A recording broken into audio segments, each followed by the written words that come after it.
All right, thank you, Carla. So I'm Trish Rodriguez. I'm the fiction editor for Philadelphia Stories. And I also coordinate the contest. So I was very lucky to be able to read a lot of fantastic submissions. I also kind of moonlight on another literary magazine that's called Type House that's based out of Seattle, I believe, in the Northwest. And so I get to read a lot of submissions. So what I'll do first is I'll go down the panel and have our panelists introduce themselves and talk a little bit about their magazine. Philadelphia Stories, as you all may know, covers submissions from the, I guess we call it the tri-state area, Pennsylvania, Delaware, and New Jersey. And we focus mostly on literary fiction, although I do have a special place in my heart for speculative fiction. Alexa, if you could start and introduce yourself and talk a little bit about your magazine. Absolutely. Well, thank you so much for having me today. My name is Alexa Josaphouitch, and I am with Painted Bride Quarterly, which is the oldest literary magazine in the US. So we publish poetry, prose, and fiction. We have 4 online issues, and we compile those 4 issues into a print annual. And I've been with PBQ for about 7 years now. I'm also a creative nonfiction writer, and I've also written a couple book reviews for Hippocampus.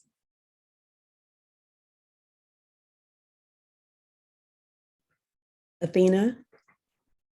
Hello, I'm Athena. I am the founder and former editor-in-chief of Linden Avenue Literary Journal, which ran from 2012 to 2021. We published our last issue in January of this year, but I've spent the last year as a consulting editor for Fourth Genre, as a last level reader for the creative nonfiction pieces that come in with a group of other people. I'm also a creative nonfiction writer and poet, and I am a sensitivity reader and a developmental editor for both companies and as a freelancer. Thank you. And Rae? Hi, everyone. I'm Rae Pagliarulo. I am the associate editor for Hippocampus Magazine.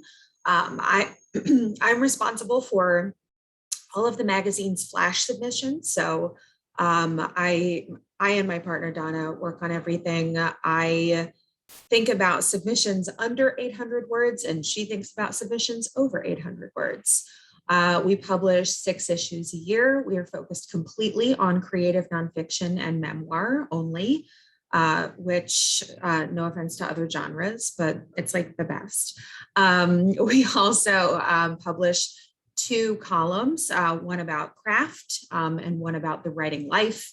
And we also publish interviews and book reviews on a monthly basis. In the past, I've also worked for Literary Mama Magazine and Rosemont College's own Rothala Review. And I have spent the last 12 years as a development and fundraising officer, and I focus mainly on writing and editing within fundraising. So grant proposals, pretty much anything written. So that's me. Thank you. So my first question for the panel is, what is the process for submitting to your literary magazine? Great. So PBQ does use both digital and paper submissions. So we use the website Submittable, which allows you to easily track where your piece is in the process. We do allow simultaneous submissions. We just ask that if a piece has been accepted elsewhere, just to let us know as soon as you can. So typically when a piece is submitted, we require 3 members of our editorial board to read it and vote. If any one of those 3 members says yes, it goes to our table reading. Our editorial board meets every other week to discuss the pieces that have been brought to table. We have 3 editorial staffs, one in New York, here in Philly, and another in Abu Dhabi. And we do also accept both unthemed submissions as well as themed. So we try to do 2 themed and 2 unthemed in a print annual. Typically with our themes, we'll have a call for papers and a deadline. So the responses for that are a bit quicker compared to our unthemed, which is just kind of like rolling submissions.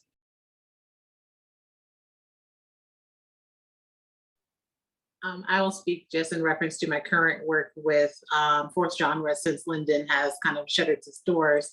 But Linden was rolling submissions, no themes. And we had a level of slush pile readers, which is a terrible term. And then everything was read by me, the editor-in-chief, until I made the final decisions on who was picked. But for fourth genre, you have your submittable submissions that come in. There's a crew of people who read those and they independently vote.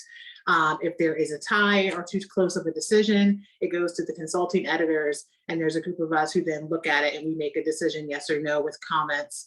And if that turns out to be more yeses than nos, and it's accepted. But if it comes a little bit too close and there's a tie, it goes to the actual editors and chiefs, and then they make the final decision on that. So there's 3 levels of review for some pieces, but at most there's at least 2 for most submissions that come in. And it is creative nonfiction only. And there is a contest once a year, which has the same process. It goes through the consulting editors as well. And for Hippocampus, pretty similar. We only work through Submittable, so everything is online. We are closed for submissions in January and February, and also June, July, August over the summer. So we publish 6 issues per year. Basically on a bi-monthly basis.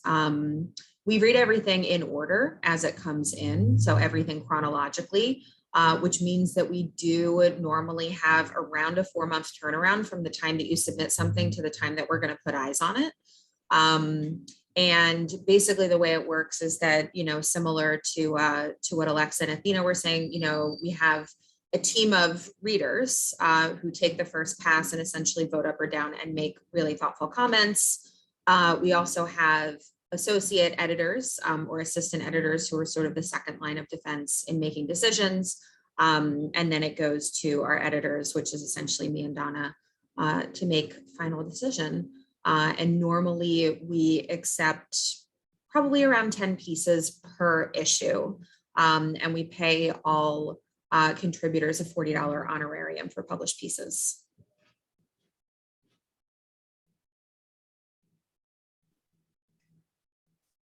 So often magazines will say, send us your best work.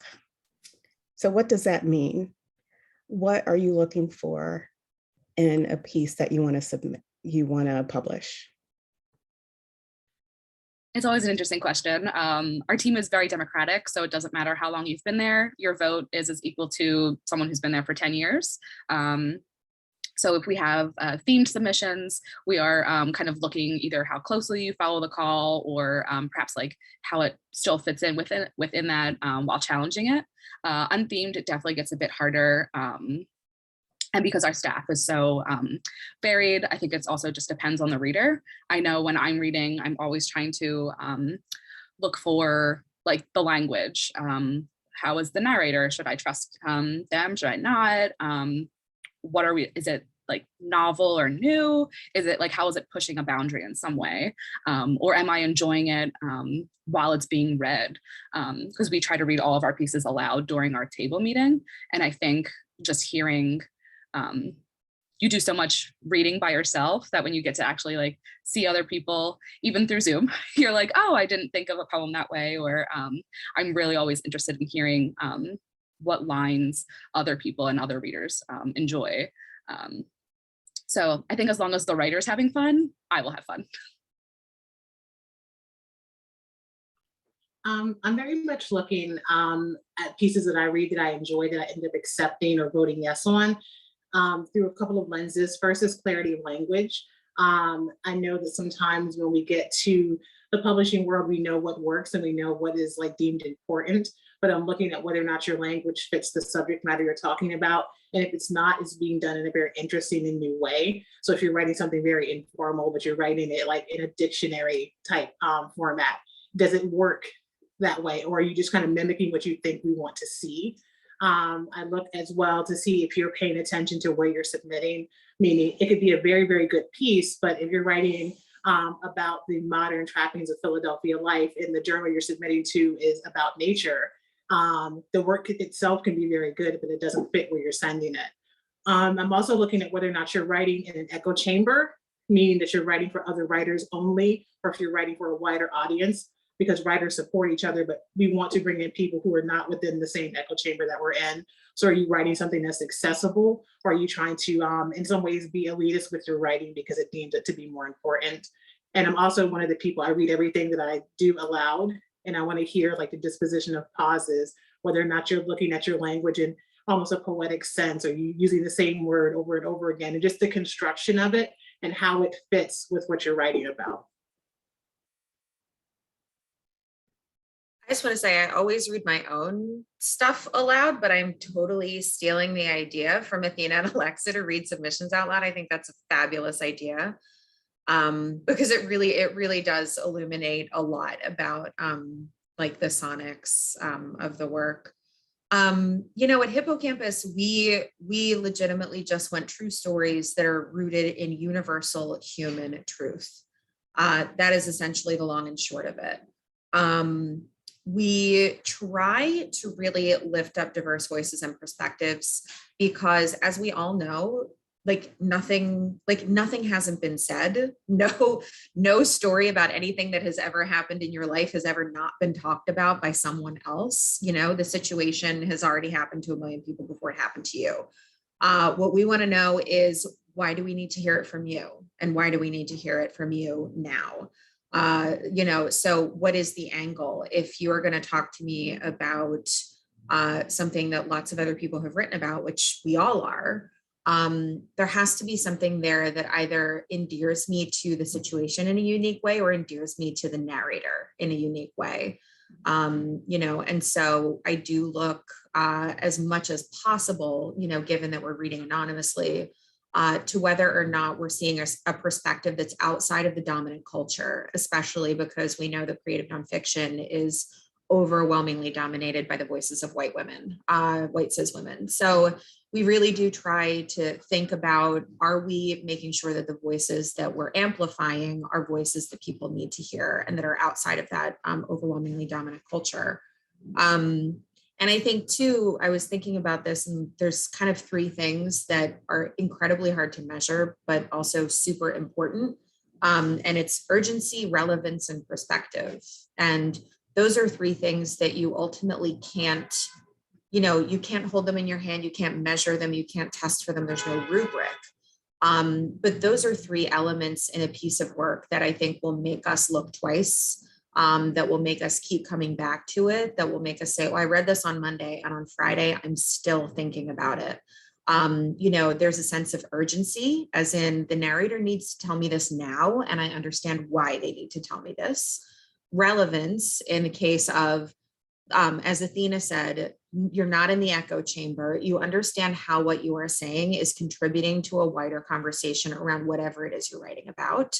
And really how it plugs into what's happening in the world, which is not to say that we're publishing, you know, timely stories that are in response to a piece of, you know, legislature or something like that, especially because we have a 4-month turnaround. If you're writing about a bill that was passed in January and we're not reading your piece until April, you need to be thinking about that.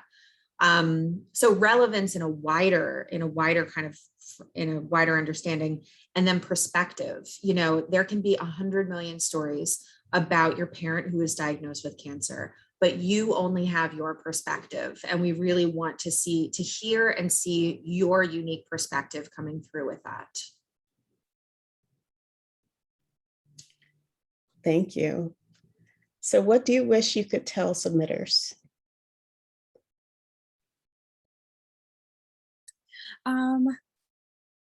Definitely So PBQ has never really had a reading period, which I know is common in other magazines and journals. So this is something that we are considering because we do receive so many submissions. So typically when submitters are like talking to PBQ, they're like, hey, did you get my piece? Did you read it yet? And it's always like, yes. If there's no decision yet, then we're still considering it. We're still trying to gather those first 3 readers. So we got it. PBQ also has a podcast. So if you're kind of interested, I think, in hearing how journals talk about your pieces or like what happens at an editorial board meeting, that's always a great resource because it kind of peels back that layer and talks, I think, a bit more about what we've talked about today, about like what we consider when we're reading a piece.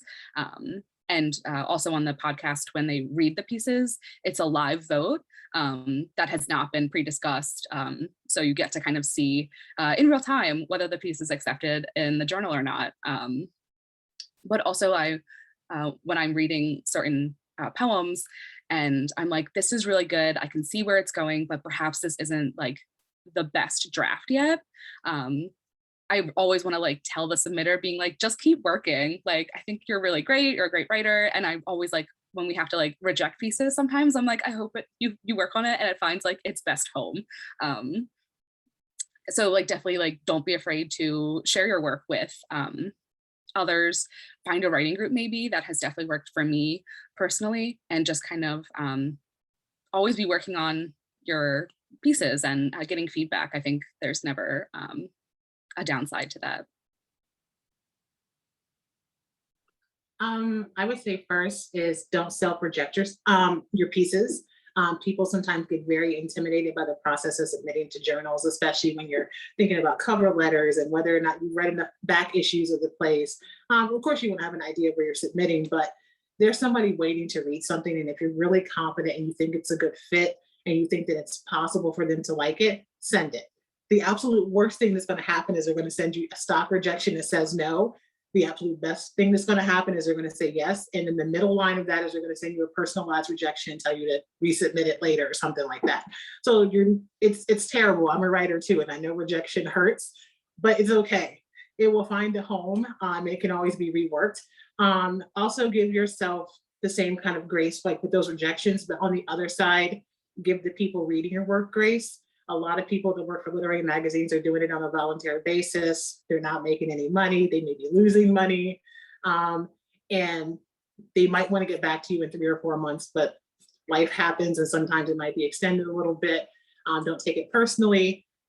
Try to avoid badgering people like outside of like submittable and things like that. Like if you see them on Twitter, it's probably not the best time to be like, hey, by the way, did you read my submission? So the same grace you would expect from somebody, give to them. I would also say just be mindful of having too high expectations. Just because it's a perfect fit in your brain, it doesn't mean that it might be a perfect fit for that particular issue. It may be that somebody really, really, really was pulling for you on the other side and it just got drowned out in the other voices. And whatever happens, it's not a direct reflection of the strength of your writing. It's just magazines and journals in some levels are business, and you have to find the perfect mix of pieces. It might be that they have 10 poems and 1 creative nonfiction piece, and you just submitted another poem, and it might just not be time for that piece to be there. So just allow grace across the board and to submit, and the worst that can happen is they say no.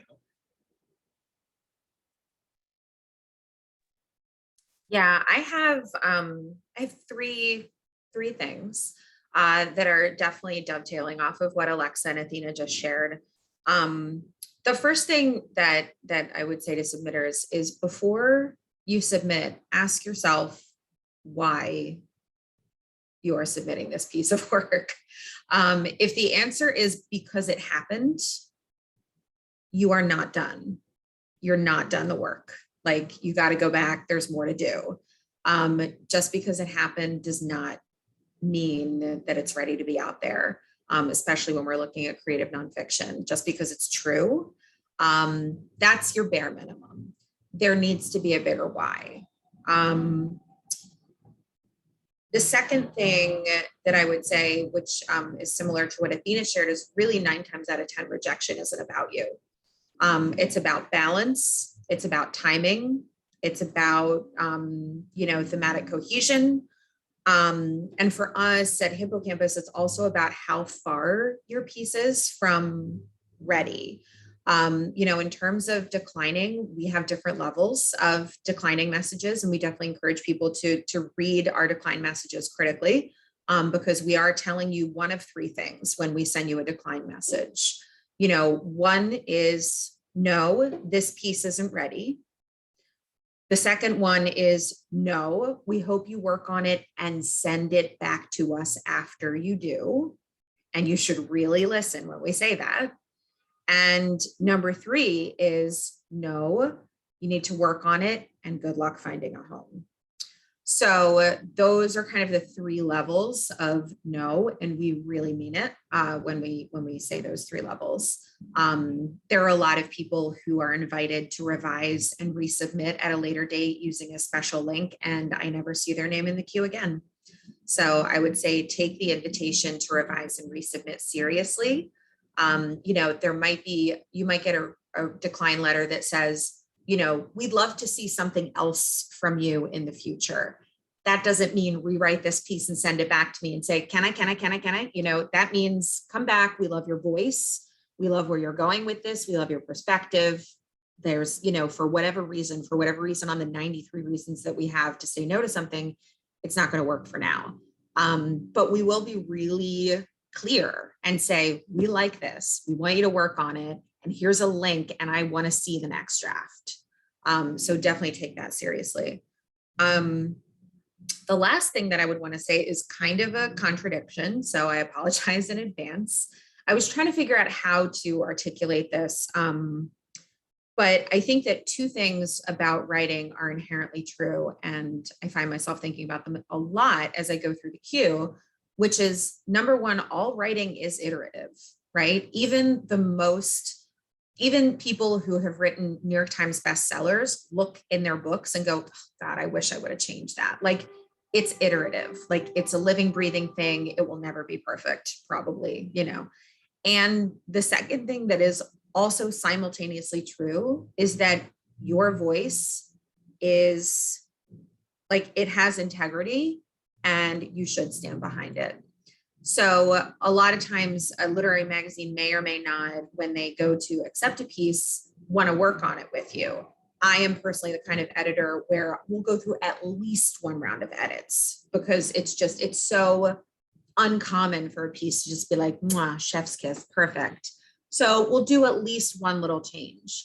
I don't expect every writer to take every suggestion I make as gospel and just be like, absolutely, you know best. If you disagree with something, I want to hear about it. I really do. Like, I want to hear you push back. I want you to have a good reason, and if you have a good reason, like, I'm going to hear you out.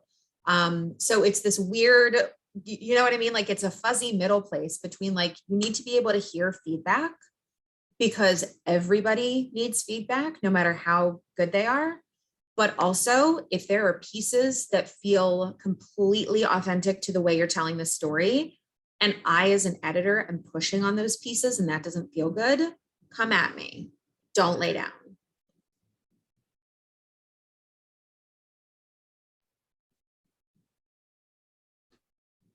My next question is about researching your submitters.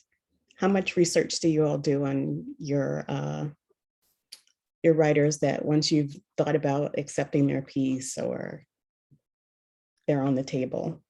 Right. I actually try to go in without reading a cover letter, just to kind of see how the work stands on its own.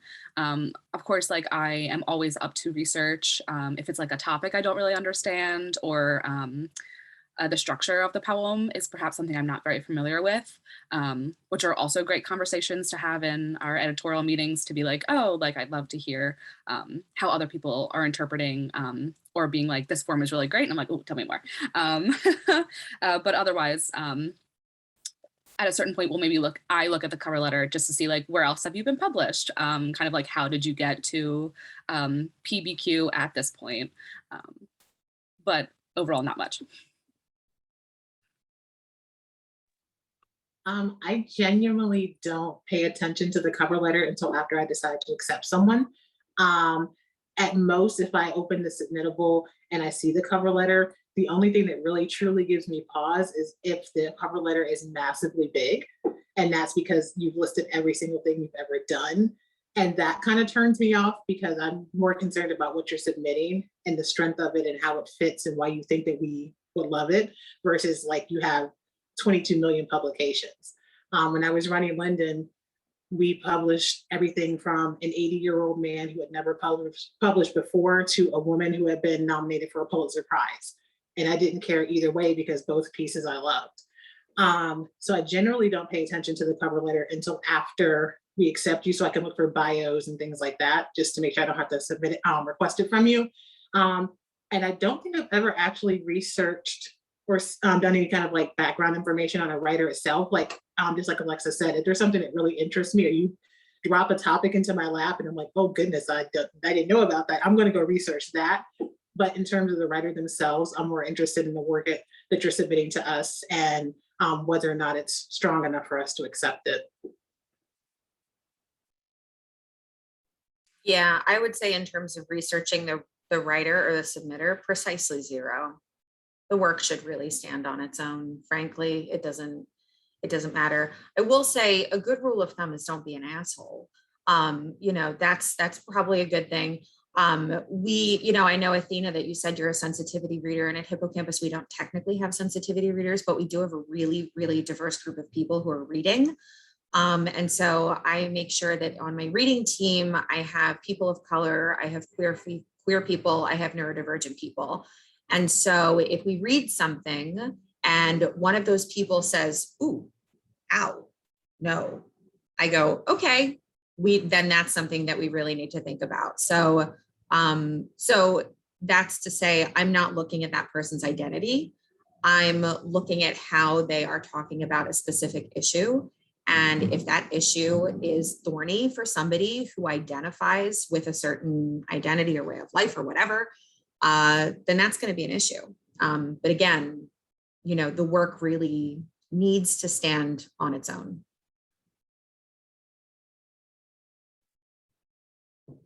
And do any topics give you pause? So like, would you say, I'm not going there? Right. I think kind of going back with what Rae was just saying, it definitely depends on the reader who's kind of like coming to this piece or how it's brought to table. And obviously, if it's being very hateful and hurtful, one shouldn't have made it this far to the table, but also being like, okay, we don't require trigger warnings or content warnings. So definitely being very open and being like, okay, like, I'm taking your no as a no. And we can stop the discussion now. We can continue, whatever we feel comfortable with. And I think it kind of goes back to just the magazine's mission. So why are you submitting this piece to this journal? Do you want to be published anywhere, or do you want to be published with us? And why did you think that topic was appropriate for us? I always give pauses to pieces that I think are using marginalized groups of any ilk as tools to tell your greater narrative. That if you're telling the story of your life, and every time I see a person of color or a queer person or a differently able person, they're used as like a checkpoint for your own personal growth, and they're not fully fleshed additions to the piece, then I'm going to very quickly think whether or not a round of edits is going to help that. And more than likely, I'm going to say, I don't know if you fully understand what you're writing and why you're writing it and why you're including those particular people in it. So that gives me pause. And obviously very overtly violent and unnecessarily sexual things that I think people write for shock value because they think that's just going to get eyes on the page is pretty much an automatic no for me. That's not saying that you can't write about sex or violence, but there's a way that you finesse that without it being for shock value. And I will say, Linden, in the 9 years that we ran, we only had one instance where someone threatened to sue us for something that we published. And it was published as a creative nonfiction piece. It didn't have any names or anything in it, but It made me very wary of paying as much attention as I can to the intention of the person writing, because even if you don't name names, paying attention to the intent. Are you writing this as kind of like a veiled hit piece, or are you kind of like skirting around things about yourself, but you're really talking about somebody else? Be very careful of that.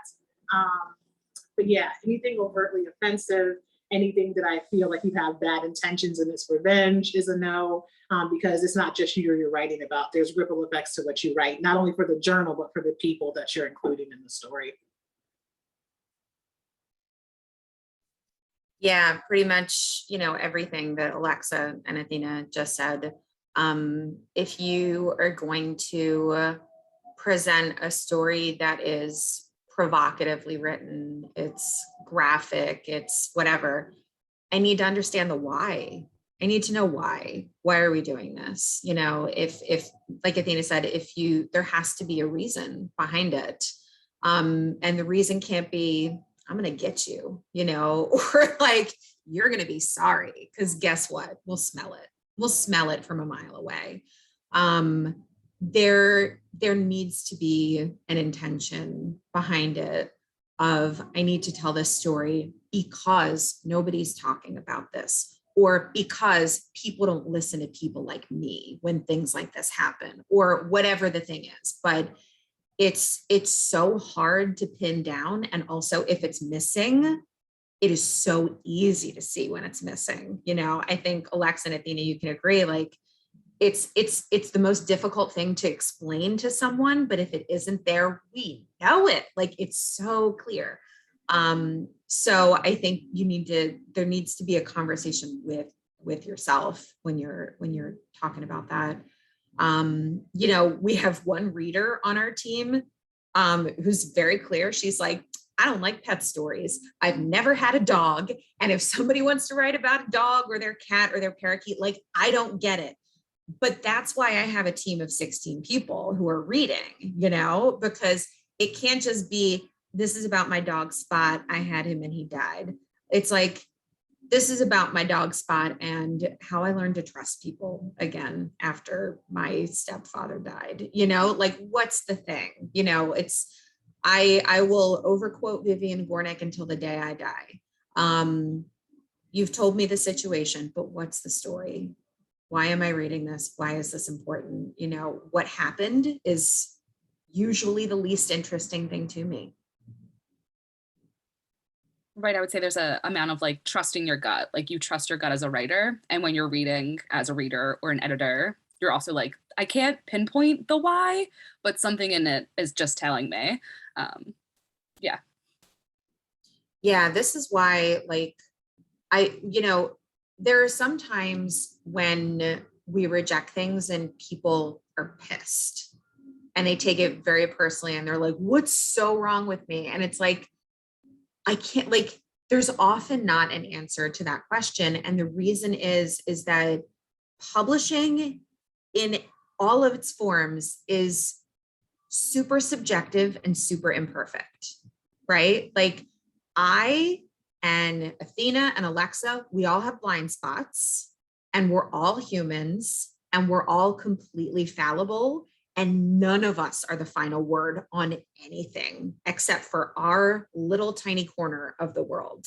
That's it.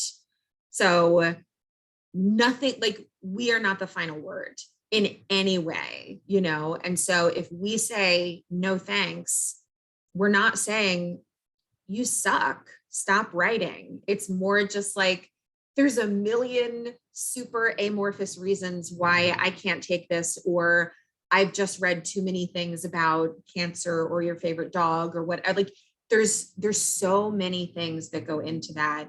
And I will never, ever have enough hubris to tell somebody that, like, if I don't like it, you need to work on it. Like, that's no. I think too, that's a good reason to pay attention to the masthead and the back issues of places you're submitting to, because me as a writer of color, if I go to XYZ journal and I look at the masthead and there's not a single person who's not, and this is not an offense to anybody, not like a cishet white man, the likelihood that my piece is going to get picked up or be understood or be connected with is massively underwhelming.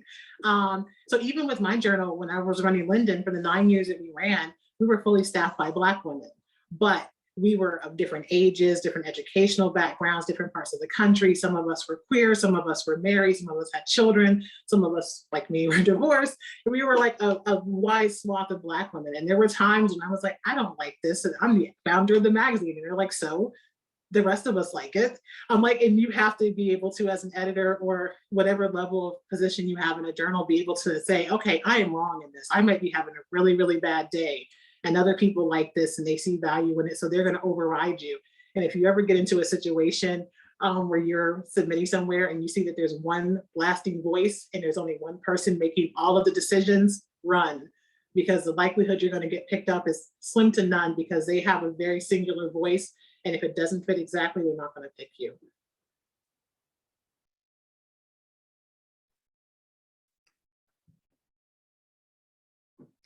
So you kind of touched on the diversity of your magazines. What are you all doing to increase diversity of what you publish?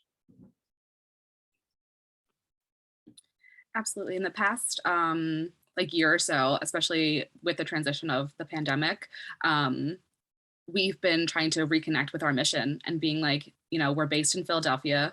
We are trying to serve this community. What are the ways that we can serve the community better? We used to have like 2 events per month, and they were both at bars. So I was like, that's also something we need to start considering, is like, what other venues can we go in? How can we be more accepting to people who perhaps are not comfortable in that environment? So those are all things that we're definitely still working on. In terms of topics, I think we're probably exploring that a bit more through our themed issues and our call for papers. And I also don't think we've received a lot of like suggestions. Like what we've just come up with has been from the board. So I think this is also a really great time for us to maybe consider like, how can we get our writers and readers to talk to us, and like, what kind of pieces do you want us to start reading and talking about? Because I think that's just as important to connect with our community as well. I think now that Linden has finished its run, the mission of the last 9 years has kind of come to fruition. One of the reasons why we were fully staffed by Black women that entire time was because it was a rare thing, and it still is, really. But what we've been able to do is, like, some of the people within that editorial board went from being an intern to editor-in-chief by the time we ended up.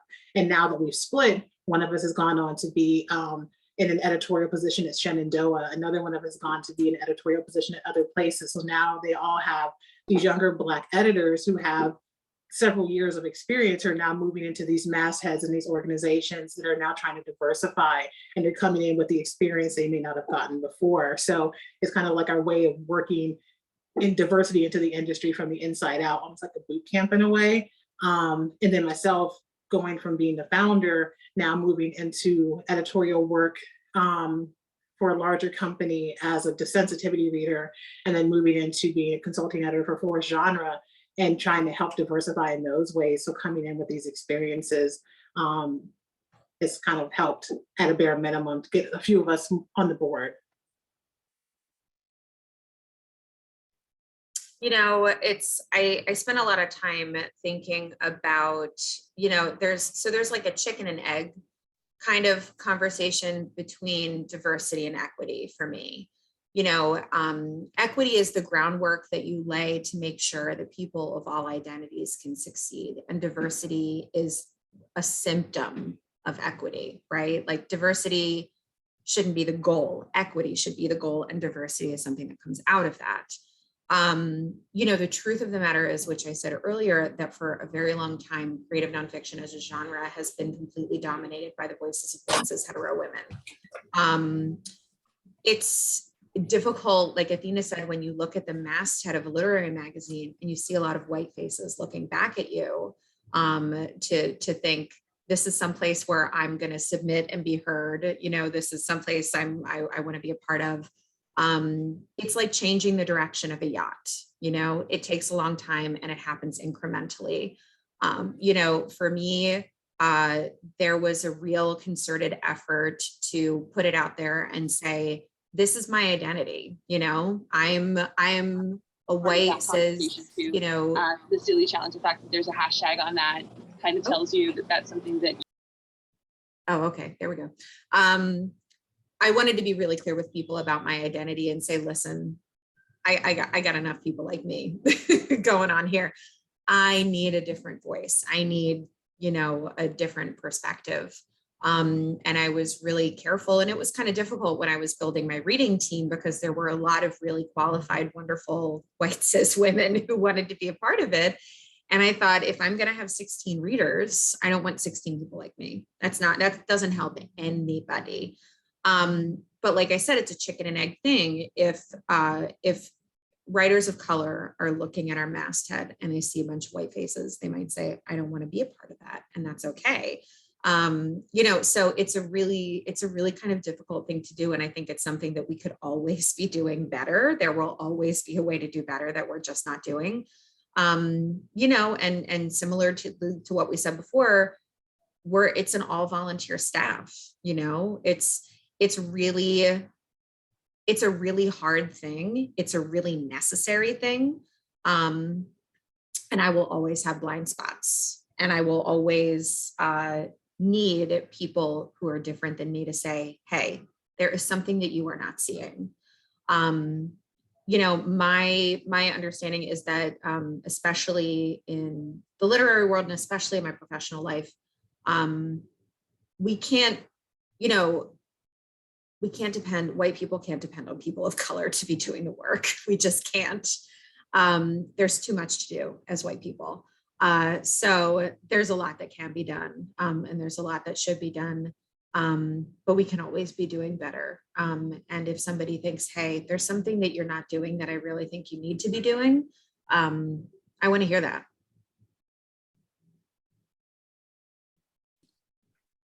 Thank you. I'll ask one more question. And if anybody has any questions, you can put them in the chat and I'll call on you. So yeah, we can take the end for Q&A from the audience. And I also want to encourage you to visit this room from 12:15 to 1:15 for the fiction mingle section.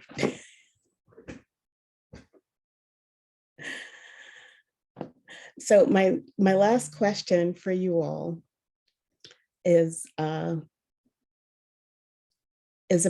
like current event topics. How much do you all like to see them come up in submitted work? That's a great question. And I think one that we definitely, our editorial board struggled with during the pandemic, because it became quickly like, okay, when are we going to start seeing COVID poems? And what do we want it to say? And that went to a conversation with our themed issues, which I believe are closed for submission, but they're touch and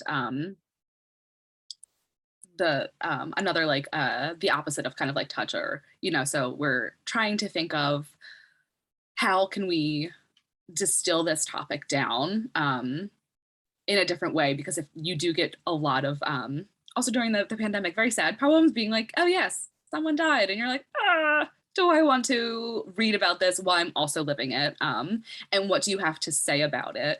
And I think it was also Rae who said earlier, you know, like, I'm reading it now, but it might not be published until 6 months from now. So what you're saying has to stand time. And are you ready to talk about it now? In many ways, I don't think we were ready to read about it. And then we're like, okay, I think we're at a point where we would like to see how others have been handling this situation. And now we're ready to read about it and talk about it and have these conversations. So I think it takes a while. So like, are you ready as a reader? Are you ready as a writer? I think it's kind of a two-pronged thing. The first is tying back to something Rae said earlier about why are you writing it? Like, you can very easily write about COVID and everything that's happened in the last year, other timely topics, but like, what's the greater reason you're writing about it? Because we've all been through these things the last 18 plus months, and we can all say, unfortunately, we probably know in some way, shape, or form someone who's passed away or some other kind of impact that this had. But like, what's the greater story of you writing about COVID? Like, you can use COVID or whatever hot topic as the vehicle for your story, but like, what's like the road that it's on? Like, why is it traveling? So that's the first thing. And then the second thing too is like goes back to researching where you're submitting. Like, are you submitting to a literary journal that has months of a turnaround, or are you submitting to like the HuffPost, which is going to publish it within like a week of your edits? Like, so where are you submitting it, and why are you telling that story? Why is it important to tell that story? And also looking at how are you telling the story? Are you telling a more research-based story that's not really literary? It's still nonfiction, but is it creative nonfiction? Is there a human element to it? And what's the human element? And then that would determine whether or not it's something you should be submitting and where you're going to submit it. I will say that I'm a little wary of it because we're still in the thick of it. And depending on what you're writing and how you're presenting it, I feel like it may be because you want a publication and not because you really sat with what you're writing about. And I would rather like sit with it and write it and make sure it's right versus trying to get another publication credit. Yeah, agreed with all of that. We've actually had some submissions where the story in itself was really great and somebody like shoved in like a COVID, angle at the very end, like just to sort of make it more timely. And we were like, you didn't need that. You didn't you were good. You were good without that. So yeah, like you said, if I'm not reading something until 3 or 4 months after you've sent it to me, and then since we're on a bi-monthly publishing schedule, it's entirely possible that my next 2 issues are full. You might not be out there for another 6 months. Like, that's something definitely to consider. There are so many different outlets for timely pieces. When people in the very beginning, we were getting a lot of COVID submissions, and I would actually scan the queue for the word like COVID or pandemic. And there was a submittable link to like special COVID calls, like calls for submissions. And I was sending those writers and I was saying, look, I know you just submitted, but like, heads up, here are some people who are actually looking for what you're writing. I would love for you to be able to get this out there. It's not going to be us, for many different reasons. And so, similarly to what Alexa and Athena said, it can't just be about COVID. It can't just be about, this very specific timely topic. It has to be about something bigger. If that's your vehicle, there should be a really good reason for that. Thank you.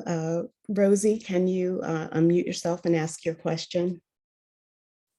I sure can. First of all, hi, Trish, and hi, Rae. I haven't seen both of you in so long.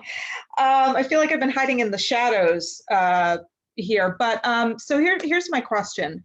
As somebody who wants to get back into looking for homes for some of my shorter works, whether it's short stories or flash or anything in between, I'm wondering if there's any kind of stigma that exists around submitting to and potentially getting accepted by a journal that you've either had connections to or currently have connections. And just to clarify what I mean by that, I don't work for a literary journal, but I was the fiction editor of Rathala during my time as a Rosemont student.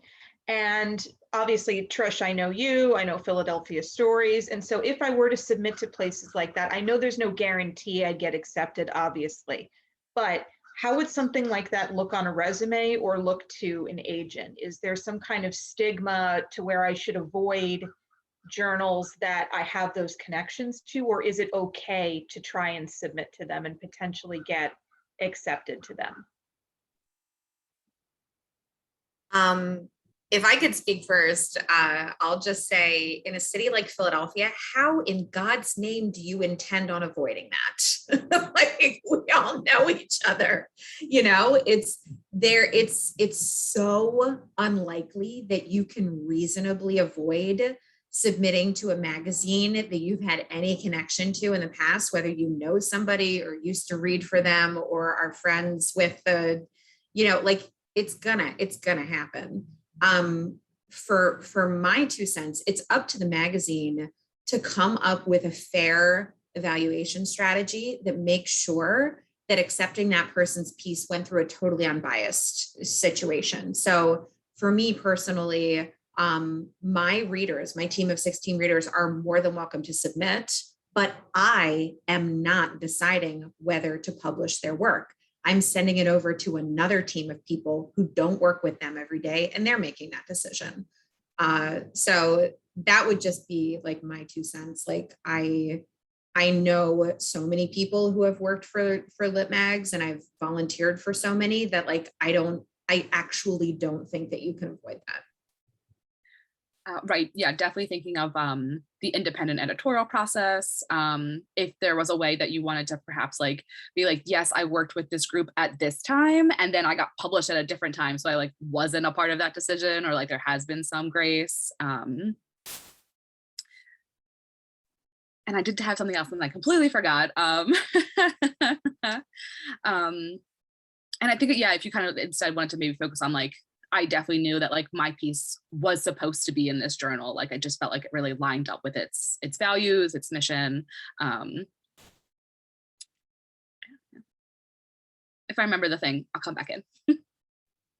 I will echo Rae. I think that in this, even not even just in Philadelphia, just in the literary world in general, because everything is so interconnected with social media, and you know somebody who knows somebody who knows somebody, like it's very difficult to not have some tiny thread or something to somebody somewhere.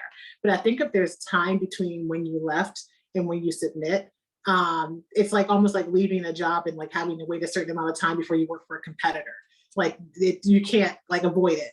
But I will also say, especially from what we've heard earlier about like these levels of reading. So like you have like blind reading and nobody's paying attention to the cover letter and the names are not on there, and then it goes to the next level. As long as the people you had direct connection to are no longer involved in that editorial process, I think that there's no problem. And I think too, agents, honestly, I think that they're more concerned about the fact that you have publications versus whether or not you used to work for the publication in the past. They want to see the publication. I remembered. Also, it's great to just look again at the masthead. Is this a publication that only publishes their friends? Like, or do they publish writers from all over? So again, that just goes back to the fact that like, I submitted to this journal and I know their acceptance rate is like, 2%. So like the fact that I got in is actually just standing on its own because it gets so many submissions, and it's not just writers publishing their friends, which of course those are journals that exist. Thank you all very much. I do have one other question if I'm allowed to ask it.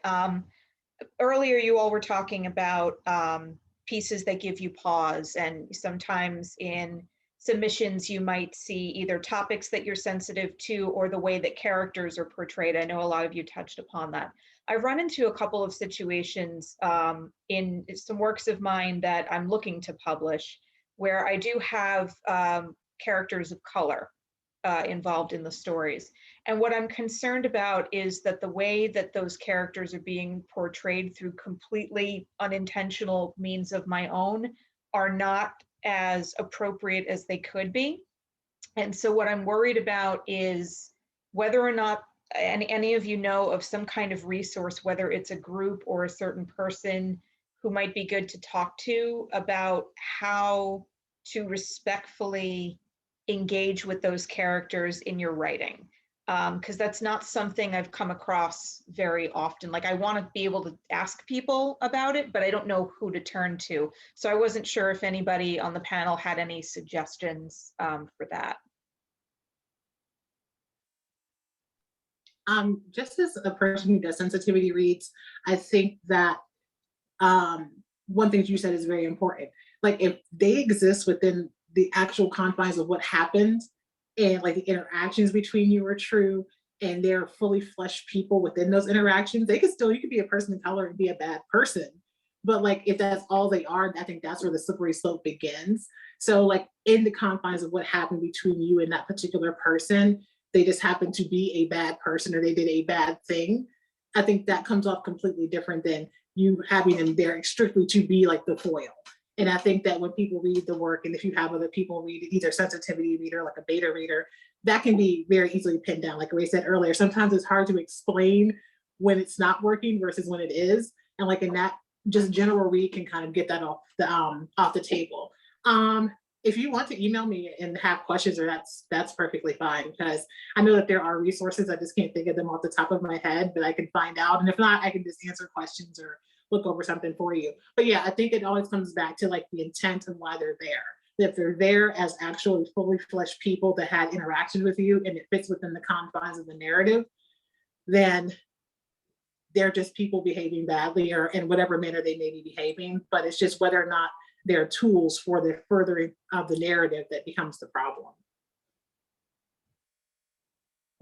I would also, I'm sorry, Alexa, were you going to say something? I saw you come off mute. No, you can go first. Okay. Something that I'm thinking about too is like, I would like to get away from a place where we see things like this as transactional, meaning that we're writing, we have a person of color, and we're going to tap a person of color to like bless it. It feels very transactional to me. And so something that I think I try to do, and that I appreciate when other people try to do is, if you have a diverse enough network of writers with whom you are talking to, you're sharing work with, you're staying connected to, then you can have meaningful interactions with them about these kind of things, as opposed to looking for resources where you need to find someone that you might not have a connection to sort of do a check. Like, I know that sensitivity readers are absolutely a thing. And this is just my point of view.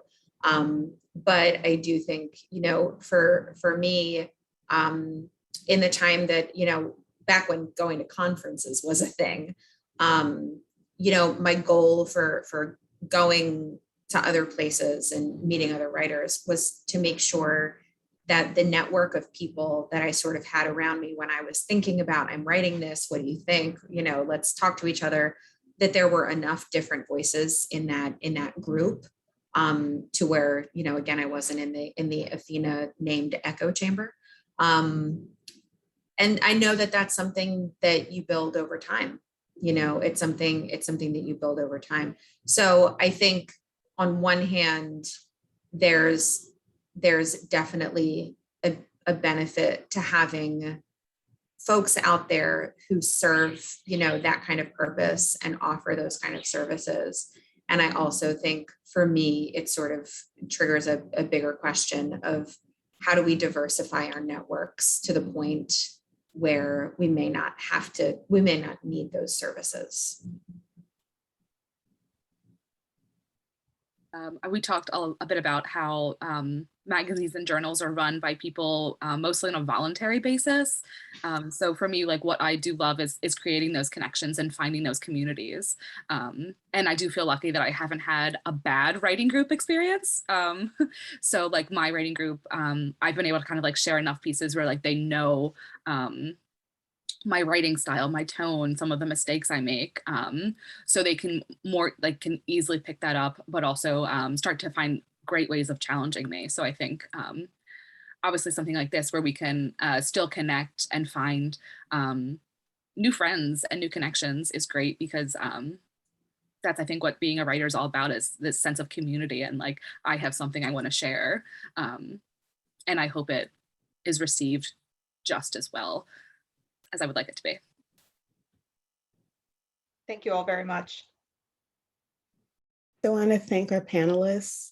This has been a fantastic conversation, and I hope you all found it helpful. Alexa, Athena, and Rae, thank you so much for your insight. And that does it for our panel.